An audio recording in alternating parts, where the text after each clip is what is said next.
नेपाल के star bowler Sandeep Lamichhane ने आज एक ऐसी स्टेटमेंट दे दी जो स्टेटमेंट को देख के बहुत सारे नेपाली क्रिकेट फैंस का दिल जो है ना वो टूटा है। भाई लोग, ये आप फोटो देख सकते हो ऊपर में, जहां पे थोड़ी ही देर पहले संदीप लामिछाने के मैसेज से थोड़ी ही देर पहले अगर आप देखो तो कैन बोर्ड के तरफ से प्लेयर्स को फेयरवेल दिया गया आने वाले यूके टूर के लिए और सीडब्ल्यूसी लीग 2 के लिए। जहां पे आप फोटो में देख सकते हो संदीप लामिछाने को माला पहनाया जा रहा है। एंड ये टीम जो है वो पूरे तरीके से आज रवाना हुई है यूके टूर के लिए एंड फिर वहां से जाएगी सीडब्ल्यूसी लीग 2 खेलने स्कॉटलैंड के लिए। जस्ट थोड़ी देर बाद, मतलब जैसे ये चीजें होती है, पूरा प्रोसेस खत्म हो जाता है फेयरवेल का, उसके जस्ट थोड़ी देर बाद संदीप लामिछाने ने एक ऐसा पोस्ट डाला जिसको देख के बहुत सारे क्रिकेट फैन जो है नेपाल के, उनका दिल टूट गया। और कहीं ना कहीं उस पोस्ट में कुछ ऐसा लिखा था जो भाई फैंस को पसंद नहीं आई। अब संदीप लामिछाने ने उसमें ये लिखा था कि यार बहुत सोचने के बाद उन्होंने ये डिसाइड किया है कि वो जो है कैन बोर्ड के अंदर, मतलब कैन बोर्ड के अंदर वो सेंट्रल कॉन्ट्रैक्ट में नहीं रहना चाहते एंड वो एज अ इंडिपेंडेंट प्लेयर वो रहना चाहते हैं।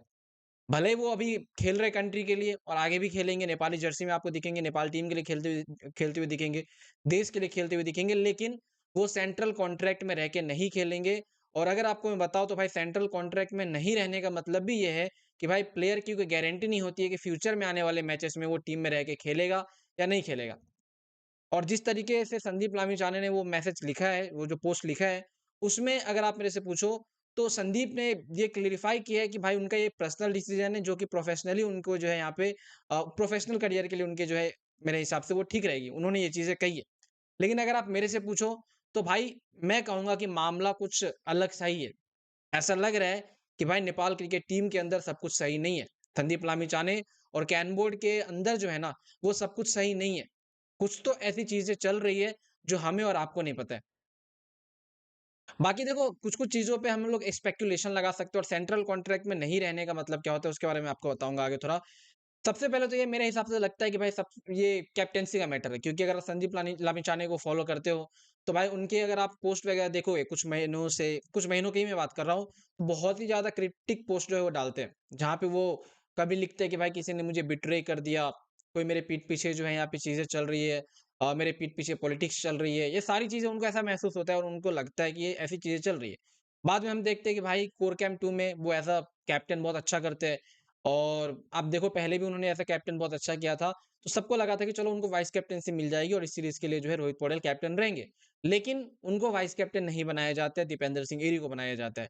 और मुझे लगता है कि आज से 2-4 दिन पहले जो इंस्टाग्राम उन्होंने जो स्टोरी डाली थी, जहाँ पे उन्होंने लिखा था कि भाई मेरे पीठ पीछे बहुत ज़्यादा चीज़ें चलती है, जो आदमी आपको अच्छा दिखाता हो, आपको आपके सामने अच्छा होता है बट पीठ पीछे अच्छा नहीं होता है। तो वो कहीं न कहीं मुझे लगा कि भाई वो कैप्टेंसी का ही मैटर था। और फिर आज यहाँ पे एक पोस्ट डाला गया संदीप की तरफ से, जहाँ पे वो कहते हैं कि सेंट्रल कॉन्ट्रैक्ट में वो नहीं खेलेंगे कैन बोर्ड की और अब वो इंडिपेंडेंट प्लेयर है। और इसका मतलब ये होता है कि भाई चलो संदीप लामिछाने टीम के लिए खेलेगा, नेपाल के लिए खेलेगा, इस पूरे यूके टूर में जो है नेपाल के लिए खेलेगा और सीडब्ल्यूसी लीग 2 में खेलेगा। लेकिन उनको वो जो पैसे मिला करते थे कैन कॉन्ट्रैक्ट के अंदर, वो पैसे अब नहीं मिलेगी और कैन बोर्ड जो है उनको वो पैसे वगैरह नहीं देगी। बाकी अब इसका असली चीज़ पे हम बात करते हैं कि क्या संदीप लामिछाने फ्रैंचाइज़ क्रिकेट के लिए मतलब जो है जाएँगे? क्योंकि अगर आप देखो तो अब संदीप लामिछाने फ्री है।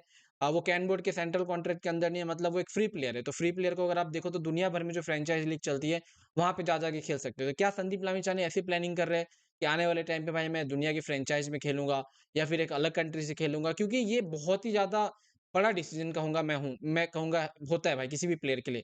हर एक कोई प्लेयर होता है ना, प्रोफेशनल प्लेयर, वो चाहता है कि भाई वो सेंट्रल कॉन्ट्रैक्ट के अंदर खेले ताकि भाई उनका एक फ्यूचर जो है ना वो सिक्योर रहे। और ऐसा सुनने में भी आया कैन बोर्ड संदीप लामिछाने को लेके कुछ मीटिंग करेगी कुछ दिनों बाद या फिर महीनों बाद एंड फिर संदीप के फ्यूचर को लेके डिसाइड किया जाएगा कि क्या क्या करना है, मतलब टीम में उनको आगे आने वाले टाइम में चांसेस देना है या नहीं देना है। लेकिन मेरे हिसाब से संदीप लामिछाने को ऐसा नहीं करना चाहिए था। मतलब ठीक है, पॉलिटिक्स चलती है, हर क्रिकेट बोर्ड में चीजें चलती है। अगर आप इंडियन क्रिकेट बोर्ड में देखो, विराट कोहली के अगेंस्ट भाई इतनी ज़्यादा पॉलिटिक्स चली कि उनको भाई टेस्ट से रिटायरमेंट लेना पड़ा। तो हर जगह चलती है, जब तक आपका प्रोफेशनल करियर होता है तब तक चलता है। एंड कहीं न कहीं आपको ये चीज़ों पे भाई रहना पड़ता है, चीज़ों को झेलना पड़ता है और अपने देश के लिए खेलना पड़ता है। क्योंकि अगर आप अपने देश को रिप्रेज़ेंट कर रहे हो ना, तो लोग जब आपको पसंद करने लगेंगे तो फिर ये सारी चीज़ें आपकी जो बैक में चल रही है वो पीछे हो जाती है। तो मेरे हिसाब से संदीप लामिछाने ने बहुत ही ज़्यादा अर्ली फैसला लिया है। बाकी ये उनका प्रोफेशनल करियर को लेके फैसला है, उनका पर्सनल फैसला है, तो उसपे मैं ज़्यादा टिप्पणी नहीं करूँगा, ज़्यादा बातें नहीं करूँगा। लेकिन मेरे हिसाब से संदीप को ये नहीं करना चाहिए था, सेंट्रल कॉन्ट्रैक्ट में थे वो।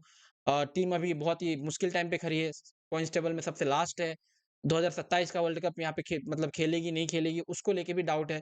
तो कहीं न कहीं मैं कहूँगा भाई संदीप लामिछाने को थोड़ा-सा और सोच के डिसीज़न लेना चाहिए था, बाकी उनका पर्सनल डिसीज़न है, तो देखना है। बाकी देखते हैं संदीप आने वाले टाइम पे कौन-कौन सी फ्रैंचाइज़ क्रिकेट में देखते हैं, क्योंकि एक इंडिपेंडेंट प्लेयर दुनिया की कोई भी फ्रैंचाइज़ में जो है क्रिकेट में जो है वो खेल सकती है। चाहे आईपीएल हो, बीबीएल हो, आईएलटी हो, जितना भी दुनिया की क्रिकेट लीग है फ्रैंचाइज़ वाली, वहाँ पे जाके वो खेल सकते हैं। इसको लेके आपका पर्सनल ओपिनियन क्या है? नीचे कमेंट सेक्शन में बताना, मैं जॉइनली जानना चाहूँगा।